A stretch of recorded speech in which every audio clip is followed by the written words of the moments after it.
Whether these beliefs are true or not really doesn't matter, because if we accept them as true, then they are true for us. If we speak our word long enough, it becomes law in the universe. Pronounce your limitations vigorously enough and they're yours.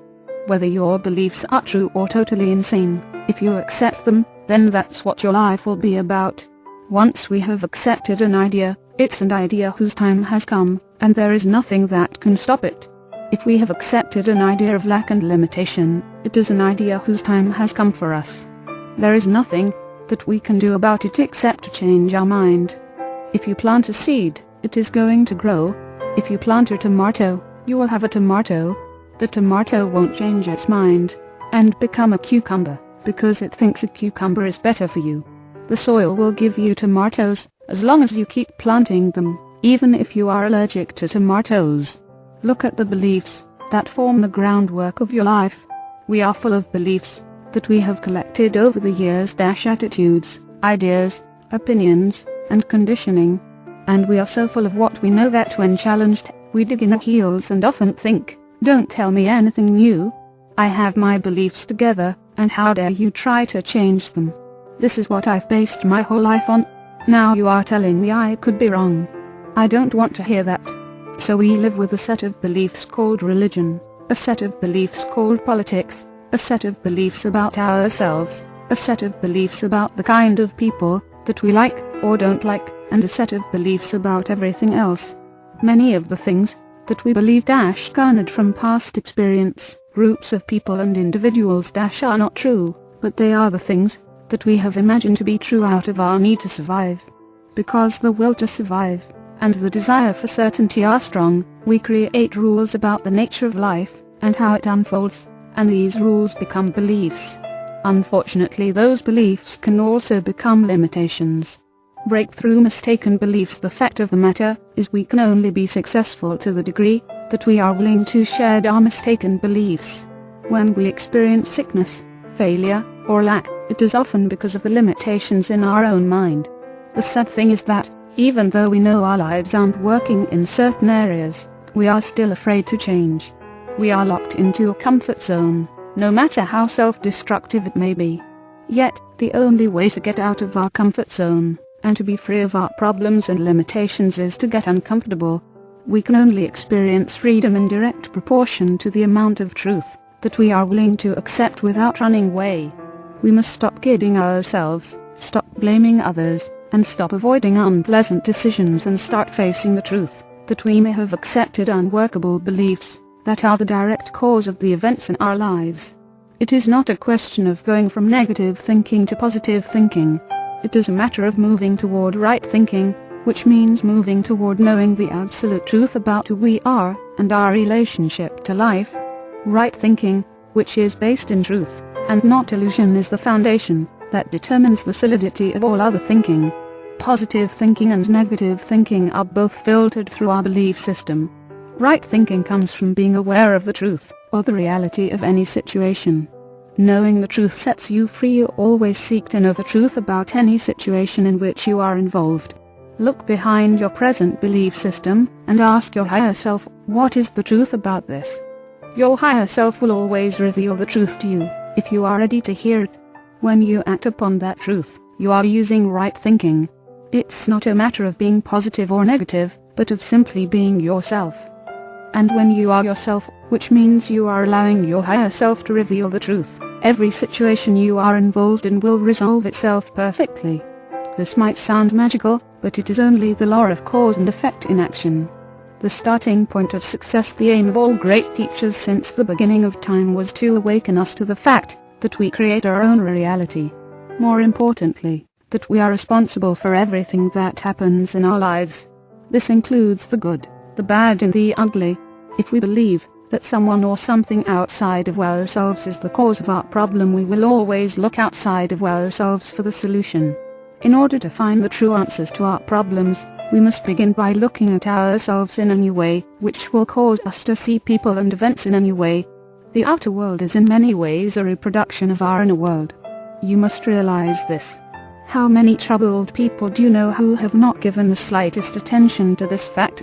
No amount of determination, no amount of willpower, Inspiration or motivation will solve our problems if we look outside of ourselves for the answer.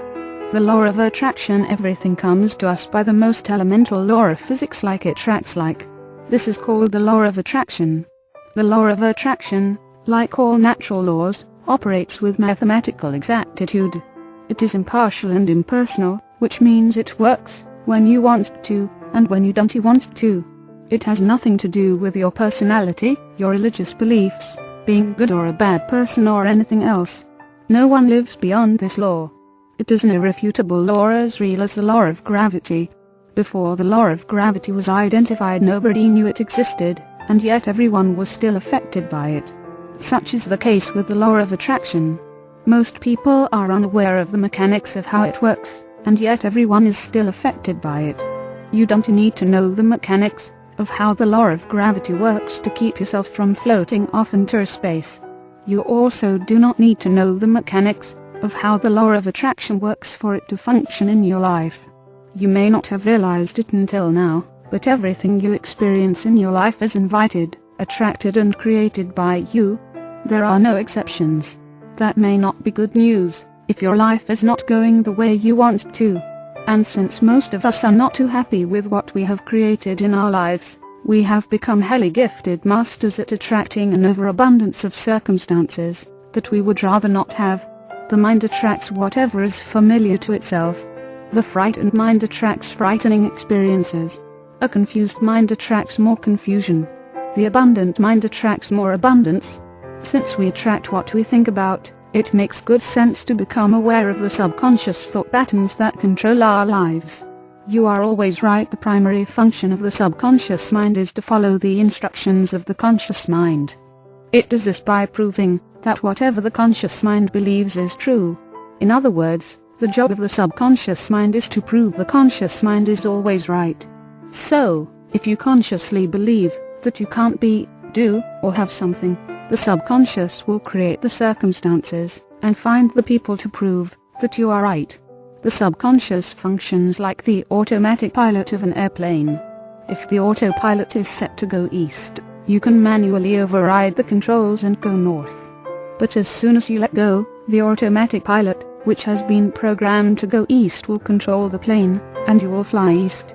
Your subconscious does not change the reality of the world around you. It just filters the information that you present to it, in order to support your beliefs or the picture that you hold in your mind. For example, if you believe that business is bad, or that there are no new opportunities for your business, your subconscious will ignore new opportunities to improve your business. Instead, it will only point out problems that support your belief that things are bad, or that there are no new opportunities. Your subconscious cannot think for itself. It will draw to you only those things that are consistent with your deepest inner beliefs, nothing more, nothing less. If you do not know this as a truth, and do not realize that you create your reality out of your ideas, you will feel powerless to change your life for the better. Instead, you will feel that you are the victim of people, circumstances and conditions. If you accept yourself as powerless, you will look to something or someone outside of yourself to fulfill your desires. When you come to the understanding that everything that you want can be created through your mind, through the use of right thinking, which is simply clear thinking, you come to the realization that only you can give yourself what you want. Trusting your creative power to create what you want, you have to trust the power within you. Now, when you are told to trust the power within you, immediately you could say, look at the starvation, look at the sickness, the war and the crime in the world. You are telling me to trust the power. If this power existed, why would it allow this to happen? Well, the truth is, it doesn't allow anything to happen. Remember, we said the power is neutral. It is simply the power of creation. It is the impersonal force of life. We can use this power, or life force, to create anything that we want in our lives. Even if we choose from ignorance, it doesn't matter. It will support us in our ignorance until we learn from it. The effect will always be equal to the cause.